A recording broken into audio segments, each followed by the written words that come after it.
Assalamualaikum warahmatullahi wabarakatuh. Nama saya Monica Andriani dari program studi akuntansi Universitas Aisyah Yogyakarta 2020.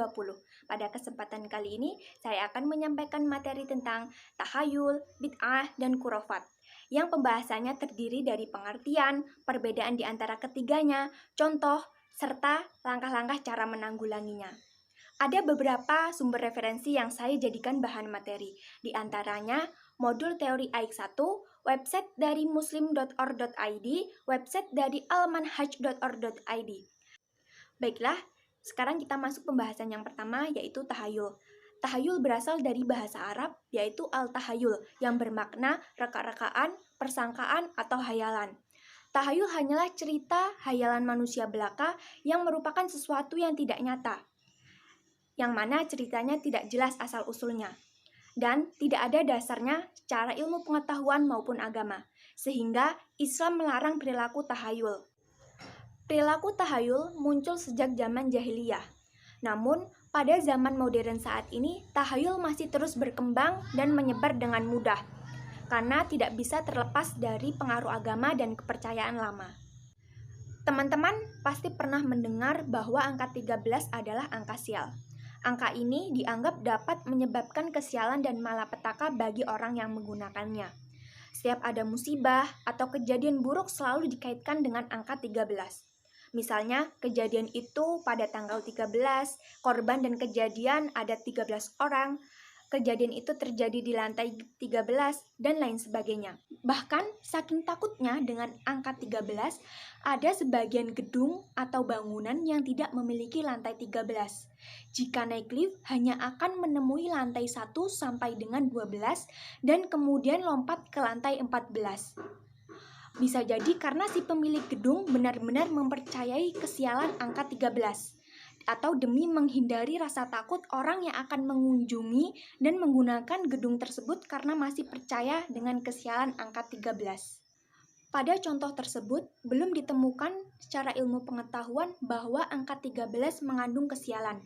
Demikian pula dalam ajaran agama seperti agama Islam, di mana semua angka sama dan tidak ada namanya angka sial.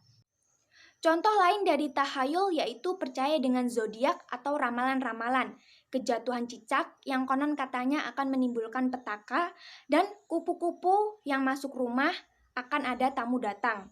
Dan masih banyak lagi tahayul yang berkembang di masyarakat sampai saat ini, yang tidak sesuai dengan logika dan pikiran. Pembahasan yang kedua yaitu bid'ah. Sering kali kita mendengarkan kata bid'ah, baik dalam ceramah maupun dalam untayan hadis Rasulullah SAW. Namun tidak sedikit di antara kita yang belum memahami dengan jelas apa yang dimaksud dengan bid'ah. Bid'ah secara istilah adalah amalan yang baru dalam ibadah mahdah yang tidak ditemukan dalil perintahnya dan Rasulullah tidak memberi contoh cara melaksanakannya. Sedangkan menurut bahasa, bid'ah adalah sesuatu yang baru atau sesuatu yang diadakan tanpa ada contohnya terlebih dahulu. Yang dimaksud ke dalam perilaku bid'ah adalah orang yang menambah atau mengurangi ibadah kepada Allah. Ibadah yang tidak disertai dalil berupa perintah, maka ibadahnya sia-sia bahkan termasuk orang-orang yang sesat. Rasulullah SAW bersabda, yang artinya, barang siapa yang mengada-ngadakan suatu amalan dalam urusan agama, kami yang bukan dari kami, maka amalan itu tertolak. Hadis riwayat Bukhari nomor 2697 dan Muslim nomor 1718. Jika dilihat dari segi usul fikih, kaidah-kaidah hukum Islam, bid'ah dapat dibedakan menjadi dua jenis, yaitu yang pertama, bid'ah dalam ibadah saja, yaitu segala sesuatu yang diada-adakan dalam soal ibadah kepada Allah Subhanahu wa Ta'ala, yang tidak ada contohnya sama sekali dari Rasulullah, baik dengan cara mengurangi atau menambah-nambahkan aturan yang sudah ada. Yang kedua, bid'ah meliputi segala urusan yang sengaja diada-adakan dalam agama, baik yang berkaitan dengan urusan ibadah, akidah, maupun adat. Perbuatan yang diada-adakan itu seakan-akan urusan agama, yang dipandang menyamai syariat Islam, sehingga mengerjakannya sama dengan agama itu sendiri. Contoh dari bid'ah yaitu mengeraskan niat ketika sholat, misalkan melafalkan dengan suara keras. Ini termasuk bid'ah. karena tidak diajarkan oleh Rasulullah SAW. Niat tempatnya dalam hati, karena sholat aktivitas hati bukan aktivitas lisan. Termasuk bid'ah pula yaitu selamatan kematian atau sering disebut kenduri, dan padusan atau mandi besar, keramas, pada 1 hari menjelang Ramadan dimulai. Perbuatan ini tidak disyaratkan dalam agama Islam. Yang menjadi syarat untuk melakukan puasa Ramadan adalah niat untuk berpuasa esok pada malam sebelum puasa. Pembahasan yang ketiga yaitu khurafat.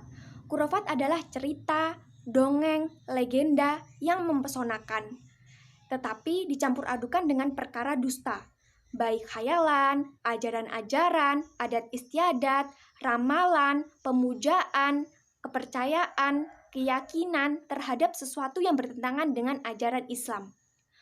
Ada yang memahami bahwa khurafat adalah tahayul atau hal-hal yang tidak masuk akal atau perkara-perkara sulit untuk dipercaya kebenarannya dalam ajaran Islam.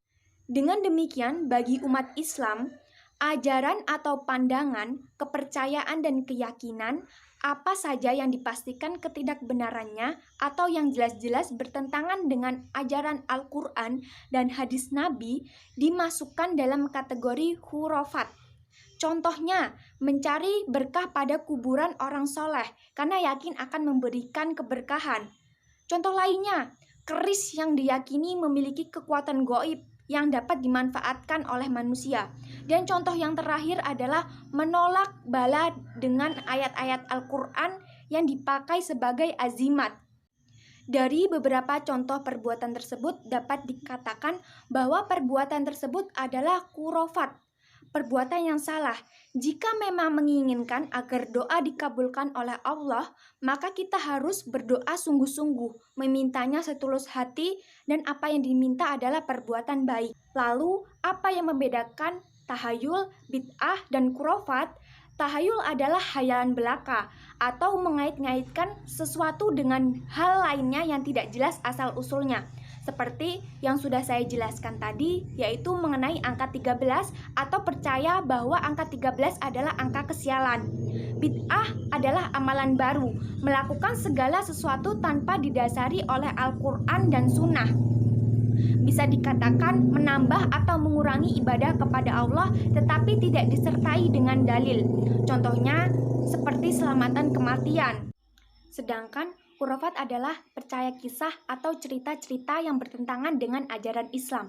Misalnya, konon pemujaan kepada pohon keramat akan mendatangkan kekayaan. Pembahasan yang terakhir yaitu bagaimana agar terhindar dari perilaku tahayul, bid'ah, dan khurafat. Tahayul, bid'ah, dan khurafat merupakan perilaku yang membahayakan akidah seorang muslim. Sebagai muslim tidak boleh mendekatkan perilaku tahayul, bid'ah, dan khurafat. Langkah-langkah yang bisa dilakukan antara lain: pertama, memahami tujuan dari ibadah yang akan dilakukan. Seseorang melaksanakan ibadah pasti ingin mendapatkan pahala dari Allah Subhanahu wa Ta'ala, dan dirinya semakin dekat kepada Allah.